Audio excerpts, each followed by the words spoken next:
धमका रहे हैं।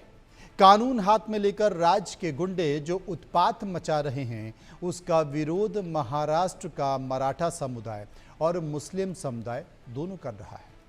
महाराष्ट्र के रहने वाले राज्य के बांटने वाली राजनीति का खुलकर विरोध कर रहे हैं।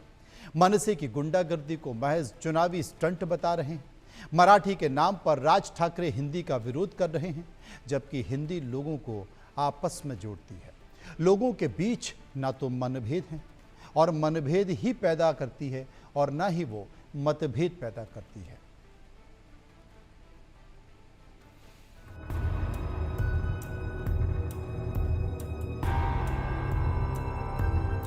महाराष्ट्र में मनसे की मनमानी, मराठी हिंदी पर खींचातानी, हिंदुओं पर मनसे की गुंडई, मुस्लिमों पर नहीं चलती हेकड़ी।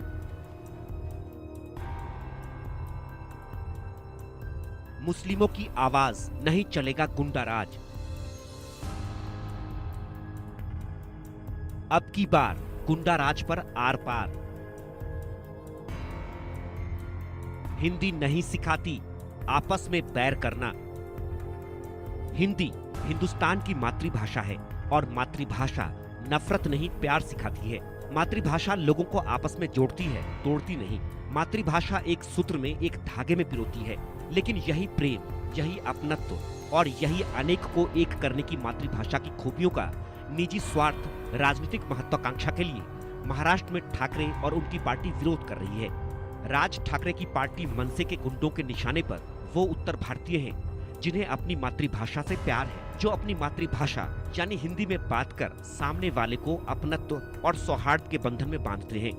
और यही बात राज ठाकरे और उनकी पार्टी को अखरती है। उन्हें लगता है कि हिंदी भाषी उनकी राजनीतिक महत्वाकांक्षा के रास्ते में बड़ा अवरोध है।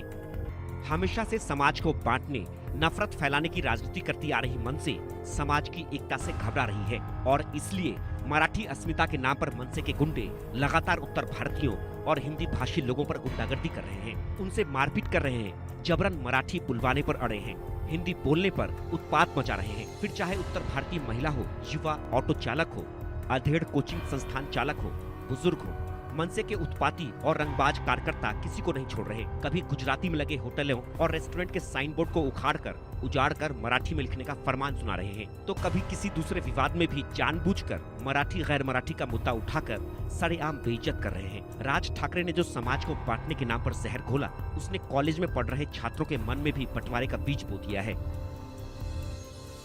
छात्र भी मराठी हिंदी के नाम पर मारपीट और गुंडागर्दी पर उतर आए हैं। राज ठाकरे के समर्थक छात्र उनका नाम लेकर अपने साथी छात्रों को धमका रहे हैं। ठाकरे परिवार की मराठी के नाम पर की जा रही गुंडागर्दी का विरोध खुद महाराष्ट्र का मराठी समुदाय कर रहा है। महाराष्ट्र में मुस्लिम समुदाय की भी बड़ी आबादी है, जिन्हें मनसे की गुंडागर्दी से सख्त ऐतराज है। राज ठाकरे साहब को चाहिए था कि ये जो मराठी भाषा की बात के अलावा और कोई दो चीजों पर ध्यान देते, असल मुद्दों पर ध्यान देते, क्योंकि अभी फिलहाल वो फील्ड में भी नहीं है।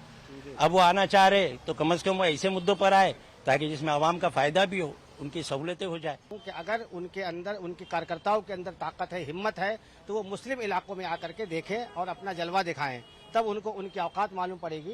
तो ऐसा हो गया ना कि वो एक शेर था ना, हम तो डूबे सनम तुम्हें भी डूबेंगे। वो हाल अभी इस तरह हो गया उद्धव साहब का।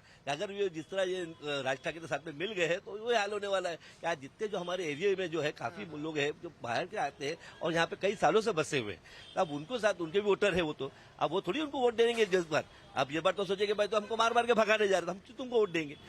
भाषा, बोली, खान पान ये निजी मामला है, व्यक्तिगत मामला है और इन बातों को मुद्दा बनाकर गंदी राजनीति तो बिल्कुल नहीं होनी चाहिए। फिर चाहे वो ठाकरे परिवार हो, उनकी पार्टी हो। महाराष्ट्र में भी कानून व्यवस्था है। महाराष्ट्र की सरकार भी संविधान के तहत चलती है और संविधान किसी भी भाषा, बोली, खान पान पर कोई अंकुश नहीं लगाता।